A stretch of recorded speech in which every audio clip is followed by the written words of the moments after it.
ফুল দিয়ে মালা বানাবো, পাখিদের সব পালক দিয়ে ঘর সাজাবো।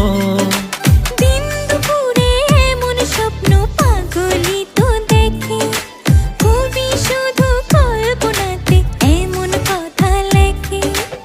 আবল তাবল করে কথা না হইতে রে বুড়া, আনতে যাই মুচইরা তোরে পঙ্খিরাজ ঘোড়া। তুই আর আমি ঘুরবো হইয়া প্রজাপতির জোড়া।